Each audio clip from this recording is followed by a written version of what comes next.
बहुत समय पहले की बात है। एक बंजारा और उसकी पत्नी कमाने के लिए अपने राज्य से दूसरे राज्य में जा रहे थे।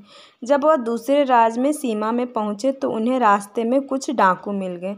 उन डाकुओं ने उस बंजारे और उसकी पत्नी के पास जो कुछ भी था वह सब कुछ लूट लिया और इस तरह बंजारा और उसकी पत्नी को डाकुओं ने भिखारी बना दिया। इसके बाद डाकुओं का गिरोह वहां से चला गया, लेकिन बंजारा और उसकी पत्नी लूटने के बाद चिंता में पड़ गए और सोचने लगे कि आगे क्या किया जाए। एक अनजान शहर में दोनों का बुरा हाल हो गया, क्योंकि अनजान शहर में पैसा ही सब कुछ होता है। बंजारा अपनी पत्नी को लेकर अनजान शहर की तरफ बढ़ने लगा। उसे यह चिंता खाए जा रही थी कि अब मैं व्यापार करूं तो कैसे। वह इसी चिंता में चला ही जा रहा था कि उसे नगर के बाहर एक साधु की कुटिया दिखाई दी। वह बंजारा अपनी पत्नी को लेकर कुटिया के तरफ चल दिया। जब वह कुटिया के पास पहुंचा तो उसे वहां एक साधु मिले जो अपने शिष्यों को शिक्षा दे रहे थे। साधु को देखकर बंजारा सोचने लगा, क्यों न साधु को अपनी समस्या बताऊं, शायद यह मेरी समस्या का कुछ समाधान कर दे। ऐसे विचार करके वह साधु महात्मा के पास पहुंच गया और बहुत ही विनम्र स्वर में उसने अपनी समस्या महात्मा जी को बताई और कहने लगा कि महाराज, डाकुओं ने हमारा सब कुछ लूट लिया है। अब व्यापार करने के लिए हमारे पास कुछ भी नहीं बचा है। यदि आप किसी तरह मेरी पत्नी को किसी सेठ के पास गिरवी रखवाकर मुझे कुछ पैसे दिलवा दें तो आपकी बड़ी कृपा होगी। जब साधु ने बंजारे की बात सुनी तो साधु को उस बंजारे पर दया आ गई। साधु ने अपने परिचित सेठ के बारे में बताया और बंजारे को उस सेठ के पास भेज दिया। बंजारा अपनी पत्नी को लेकर उस सेठ के पास पहुंच गया और सेठ से हाथ जोड़कर कहने लगा कि सेठ जी, मुझे कुछ पैसों की आवश्यकता है। मेरे पास गिरवी रखने के लिए और तो कुछ नहीं, बस मेरी पत्नी है। आप मेरी पत्नी को गिरवी रखकर मुझे कुछ पैसा दे दीजिए। मैं उन पैसों से व्यापार करके जल्द ही आपकी रकम ब्याज सहित वापस कर दूंगा और अपनी पत्नी को आपसे छुड़ा लूँगा। तब तक मेरी पत्नी आपके दिए हुए पैसों में आपके पास गिरवी रहेगी। सेठ ने जब बंजारे की बात सुनी तो वह पैसे देने के लिए तैयार हो गया और सेठ ने पैसों के बदले में बंजारे की पत्नी को अपने पास गिरवी रख लिया। बंजारा सेठ के पास अपनी पत्नी को गिरवी रखकर और सेठ से कर्ज लेकर व्यापार करने के लिए चला गया। बंजारे ने उन रुपयों से प्याज का व्यापार शुरू कर दिया। वह सस्ते दामों पर किसानों से प्याज खरीदता और दूसरे ज़रूरतमंद लोगों को महंगे दामों पर बेच देता। इस प्रकार बंजारे ने उस पैसे से बहुत ही कम समय में बहुत सारा धन अर्जित कर लिया। अब बंजारा सेठ के पास पहुंचकर कहने लगा, सेठ जी, आप अपना हिसाब करके मुझसे रुपये ले लीजिए और मेरी पत्नी को मुझे वापस लौटा दीजिए। यह सुनकर सेठ ने कहा, भाई क्या बताऊं, आज से 2 महीना पहले की बात है। तुम्हारी पत्नी अचानक बीमार पड़ गई और बीमारी के कारण तुम्हारी पत्नी की मृत्यु हो गई। मैंने तुम्हारी पत्नी का बहुत इलाज करवाया, अच्छे से अच्छे वैद्य को दिखाया, लेकिन फिर भी मैं तुम्हारी पत्नी को बचा नहीं सका। बंजारे ने जब उस सेठ की मुंह से यह बात सुनी तो बहुत दुखी हो गया। फिर थोड़ा धीरज बांधकर सेठ से बोला, सेठ जी, जो होना था वह तो हो चुका है। शायद मेरे नसीब में ही ऐसा लिखा हुआ था। वह मेरे साथ रहती तब भी आयु पूरी होने पर उसे मरना ही पड़ता। होनी को कौन टाल सकता है। फिर भी आप अपने पैसे मुझसे ले लीजिए ताकि मुझे इस बात का संतोष हो जाए कि मैंने अपना कर्ज चुका दिया है और अपनी पत्नी को गिरवी रखने का कलंक से खुद को बचा लिया है। बंजारे की बात सुनकर वह सेठ बोला, नहीं भाई, अब मैं तुमसे पैसे कैसे ले सकता हूँ। जब मैं तुम्हारी अमानत ही तुम्हें नहीं लौटा सकता तो अपना कर्ज वापस लेने का मुझे कोई हक नहीं है। बंजारे ने बार बार सेठ से अपना कर्ज वापस लेने का आग्रह किया, परंतु सेठ नहीं माना। फिर उदास भाव से बंजारा वहाँ से निकला तो रास्ते में फिर उसी स्थान पर पहुँच गया जहाँ पर उन्हें साधु महात्मा पहली बार मिले थे। हमेशा की तरह साधु महात्मा चबूतरे पर बैठे हुए अपने शिष्यों को शिक्षा दे रहे थे। बंजारे भी मन की शांति के लिए वहीं जाकर बैठ गया और साधु महात्मा का प्रवचन सुनने लगा। साधु महात्मा ने जब बंजारे को देखा तो उसने तुरंत पहचान लिया और उसका हालचाल पूछने लगा। बंजारे ने पूरा घटनाक्रम संत महात्मा को बता दिया। महात्मा एक सिद्ध पुरुष थे। बंजारे की बात सुनकर साधु महात्मा ने कहा कि भाई, उस सेठ ने तेरे साथ धोखा किया है। तेरी पत्नी निश्चित रूप से जीवित है। तेरी पत्नी को उस सेठ ने अपने घर में छुपा लिया है। अब ऐसा करो, तुम यहाँ के राजा के पास चले जाओ और राजा के दरबार में जाकर प्रार्थना करना कि राजा साहब मेरी पत्नी को सेठ से दिलवा दो, क्योंकि इस नगर का राजा बहुत ही बुद्धिमान व्यक्ति है। वह निश्चित ही तुम्हारी पत्नी को उस सेठ पर जोर डालकर दिलवा देगा। अब दरबार में ही तुम्हारा फैसला होगा। साधु महात्मा की बात मानकर बंजारा राजा के दरबार में पहुंच गया और राजा के दरबार में पहुंचकर राजा से गुहार लगाने लगा कि महाराज, मेरी पत्नी को सेठ से मुझे दिलवा दीजिए। राजा ने सेठ को बुलाया और पूछा कि क्या यह बात सच है कि बंजारा कुछ रुपये के बदले में अपनी पत्नी को तुम्हारे पास गिरवी रख कर गया था? सेठ ने स्वीकार करते हुए कहा, हाँ राजन, बंजारे की यह बात बिल्कुल सच है।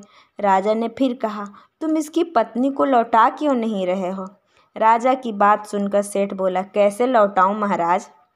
मैंने इस बंजारे को बता तो दिया था कि आज से 2 महीना पहले इसकी पत्नी की मृत्यु हो चुकी है। महाराज, अब मैं यमराज के पास जाकर तो इसकी पत्नी को वापस ला नहीं सकता। राजा ने पूछा, कोई गवाह है तुम्हारे पास जो इस बात की पुष्टि कर दे कि इसकी पत्नी की मृत्यु हो गई है? सेठ बोला, हाँ महाराज, इस बात की पुष्टि वह वैद्य अच्छी तरह से कर देगा जिसने इस बंजारे की पत्नी का इलाज किया था, और वह 4 व्यक्ति भी इस बात की गवाही दे देंगे जो इसकी पत्नी को शमशान में जलाकर आए थे। उसे सेठ ने यह बात इतने आत्मविश्वास के साथ कही कि राजा को भी उस पर भरोसा हो गया। तब राजा ने बंजारे से कहा कि अगर तुम्हारी पत्नी जीवित होती तो हम तुम्हें अवश्य दिलवा देते, अब तो हमारी भी मजबूरी है। इस प्रकार राजा ने बंजारे को समझा बुझाकर वापस भेज दिया। बंजारा फिर से साधु महात्मा के पास पहुंच गया और जो कुछ भी दरबार में राजा और सेठ ने कहा वह सारी बातें साधु महात्मा को बता दी। यह बात सुनकर महात्मा ने कहा कि मैंने राजा को इतना विवेकहीन नहीं समझा था। मुझे दुख है कि उसने तुम्हारे साथ न्याय नहीं किया। उस राजा ने सेठ की बातों पर यकीन कर लिया और तुम्हें समझा बुझाकर मेरे पास वापस भेज दिया। अब तुम मेरी एक बात सुनो। तुम एक बार फिर से राजा के पास जाओ और उससे कहना कि सिर्फ 2 घंटे के लिए वह अपनी राजगद्दी पर मुझे बैठने का अधिकार दे दे। तब मैं राजा को बताऊंगा कि न्याय कैसे किया जाता है और न्याय किसे कहते हैं। वह बंजारा एक बार फिर से राजा के दरबार में पहुंचा और जैसा उसे साधु महात्मा ने कहा था उसने राजा से कह दिया। राजा ने बंजारे की यह बात सुनी तो वह सुनकर राजा ने बंजारे से कहा, मुझे 2 घंटे के लिए राजगद्दी छोड़ने में कोई एतराज़ नहीं है। यदि ऐसा करने से तुम्हें न्याय मिल जाएगा तो मैं 2 घंटे के लिए अपनी राजगद्दी छोड़ दूंगा। तुम उन महात्मा को राजदरबार में ले आओ। राजा की बात सुनकर बंजारा साधु महात्मा के पास गया और साधु महात्मा को राजदरबार में ले आया। जब साधु महाराज राजदरबार में पहुंच गए तो राजा ने अपनी राजगद्दी छोड़ दी। महात्मा के राजगद्दी पर विराजमान होते ही महात्मा के सामने सेठ को प्रस्तुत किया गया। महात्मा ने सेठ से पूछा, 2 महीने पहले बंजारे की पत्नी मर गई, क्या तुम्हारे पास इस बात की कोई सबूत है? सेठ ने कहा, हाँ, मेरे गवाह मौजूद हैं। फिर राजा बने साधु महात्मा के आदेश पर सेठ के गवाह पेश किए गए। सबसे पहले साधु ने उस वैद्य को बुलाया जिसने बंजारे की पत्नी का इलाज किया था। साधु ने उससे पूछा, क्यों भाई, आपने इस बंजारे की पत्नी का इलाज किया था? वैद्य बोला, जी हाँ, मैंने ही इस बंजारे की पत्नी का इलाज किया था। वैद्य की बात सुनकर साधु बोले, अच्छा वैद्य जी, मुझे यह बताओ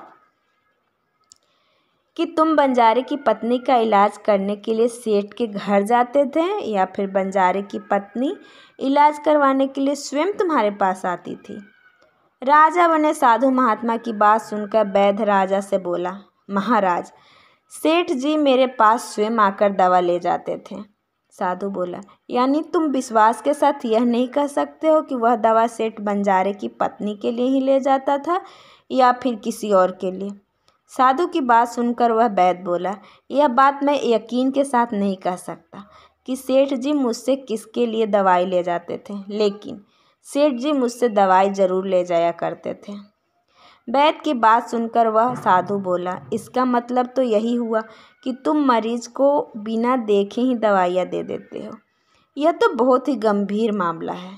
तुम दवा के स्थान पर किसी को जहर भी तो दे सकते हो और हो सकता है तुम्हारे द्वारा दिए हुए जहर से ही इस बंजारे की पत्नी की मृत्यु हुई हो। साधु की यह बात सुनकर वैद्य का चेहरा डर के मारे पीला पड़ने लगा और वह भरे स्वर में बोला, नहीं हुजूर, ऐसा हरगिज़ नहीं हो सकता। मैं अपने किसी मरीज को दवा के बदले जहर क्यों दूंगा? और इस तरह से तो मेरी सारी प्रतिष्ठा ही दांव पर लग जाएगी। वैद्य की बात सुनकर वह साधु महात्मा बोला, अब तो तुम ऐसा ही कहोगे। मैं तुम्हें अपने कर्तव्य के प्रति लापरवाही करने के लिए और एक मरीज के जीवन से खिलवाड़ करने के अपराध में 50 कोड़े लगवाने का आदेश देने जा रहा हूँ। इसके साथ ही तुम्हारे मुंह काला करके सारे नगर में घुमाया जाएगा। अब तुम ही सोच लो कि सच बोलोगे या फिर मैं सैनिकों को तुम्हें गिरफ्तार करने का आदेश दूं। यह सुनकर वैद्य का शरीर कांपने लगा और वह साधु के चरणों में जा गिरा और बोला, हुजूर, मुझे माफ़ कर दीजिए। मैं स्वीकार करता हूँ कि मैंने सेठ के बताए किसी भी मरीज का कोई इलाज नहीं किया। सेठ ने तो मुझे 1000 रुपये दिए थे और कहा था कि यदि गवाही की आवश्यकता पड़े तो ऐसा कहकर उसके पक्ष में गवाही दे दूं। बस मेरा इतना ही अपराध है कि मैंने लालच में आकर इस सेठ का प्रस्ताव स्वीकार कर लिया। राजा बने साधु महात्मा ने कहा, कुछ भी हो, आपने अपराध तो किया ही है, इसलिए मैं तुम्हें झूठी गवाही के इल्ज़ाम में 10 कोड़े लगाने का आदेश देता हूँ। साधु महात्मा के आदेश का राजा के सैनिकों ने तुरंत ही पालन किया और सैनिकों ने तत्काल ही वैद्य को पकड़ लिया और भरे दरबार में उसे कोड़े लगाने लगे। पहला कोड़ा लगते ही वह जोर से चिल्ला पड़ा और कहने लगा, महाराज, मुझ पर रहम कीजिए, मैं मर जाऊंगा। हर कोड़े के साथ उसके गले का करुणामय आवाज़ें निकल रही थी। वैद्य के साथ ऐसा होते हुए देखकर सेठ के गवाह के तौर पर बुलाए गए उन चारों व्यक्तियों के कलेजे कांप गए, जिन्होंने बंजारे की पत्नी को शमशान ले जाकर जलाने की बात कही थी। अब बारी उन चारों गवाहों की आई। साधु महात्मा ने उनसे पूछा कि तुम लोगों का क्या कहना है कि तुम चारों ने इस बंजारे की पत्नी का शव ले जाकर शमशान में उसे जलाकर आए थे? मुझे यह बताओ कि अंतिम संस्कार से पहले जब मृत शरीर को स्नान कराया जाता है, फिर उसे कफन में लपेटकर धरती पर रखा जाता है। स्नान के दौरान क्या तुमने उस स्त्री का मृत शरीर देखा था? यह सुनकर उस सेठ के चारों गवाह कहने लगे, नहीं हुजूर, उसका मृत शरीर तो हमने देखा ही नहीं था। जब सेठ जी ने अर्थी तैयार कर ली थी, उसके बाद ही हम उसे शमशान में ले गए और उसे जला आए थे। उन चारों गवाहों की बात सुनकर वह साधु महात्मा बोले कि तुमने यह जानना भी उचित नहीं समझा कि उस अर्थी में कोई मृत मनुष्य लेटा है या कोई जीवित व्यक्ति? कहीं ऐसा तो नहीं कि किसी जहरीले पदार्थ से बेहोश कोई व्यक्ति उस अर्थी में लेटा हो और तुम उसे शमशान में ले जाकर जलाकर आ गए हो? यह तो एक बहुत ही गंभीर अपराध है। इसके लिए तुम लोग को मृत्युदंड की सज़ा भी दी जा सकती है। वह चारों गवाह वैद्य की पिटाई देखकर पहले से ही भयभीत थे। जब उन्होंने साधु महात्मा के मुख से मृत्युदंड की बात सुनी तो उन सभी के हाथ पांव मानो बिल्कुल ही ठंडे पड़ गए। जैसे ही साधु महात्मा ने सेठ के तरफ देखा तो सेठ का चेहरा घबराकर डर की वजह से काला पड़ गया। साधु ने सेठ से कहा, सेठ जी, तुम्हारे 5 गवाहों की तो पहले ही हवा निकल गई है। अब तुम बताओ कि किसी की इच्छा के विपरीत किसी की पत्नी को ज़बरदस्ती घर में रखने के अपराध में तुम्हें कौन सी सज़ा पाना पसंद करोगे? साधु महात्मा की बात सुनकर सेठ का चेहरा एकदम से सफ़ेद पड़ गया। उसके मुंह से कोई शब्द बाहर नहीं निकल सके। साधु बने राजा ने कहा कि इससे पहले कि मैं तुम्हें 10 साल की कठोर कारावास की सज़ा दे दूं, अभी भी समय है कि तुम इस बंजारे की पत्नी को दरबार में हाजिर करो। राजा के डर से सेठ ने तुरंत अपने सेवकों को घर भेजकर बंजारे की पत्नी को दरबार में प्रस्तुत कर दिया। साधु ने बंजारे को उसकी पत्नी सौंप दी और सेठ को षड्यंत्र रचने और झूठी गवाही देने के अपराध में 6 महीने के कैद की सज़ा सुना दी। उन चारों गवाहों को 100 कोड़े मारने की सज़ा दी, जिन्होंने बंजारे की पत्नी का शव शमशान में ले जाने की झूठी गवाही दी थी। यह देखकर राजा चकित रह गया और साधु के सामने हाथ जोड़कर बोला, महात्मा जी, आप पे धन्य हैं। आपने मुझे सिखा दिया कि न्याय कैसे किया जाता है। अगर आप सबको ये कहानी पसंद आई हो तो प्लीज़ लाइक, सब्सक्राइब, कमेंट और शेयर ज़रूर कीजिएगा। और आप सब लोग किस टाइप की कहानी सुनना पसंद करेंगे कमेंट में ज़रूर बताइएगा। धन्यवाद।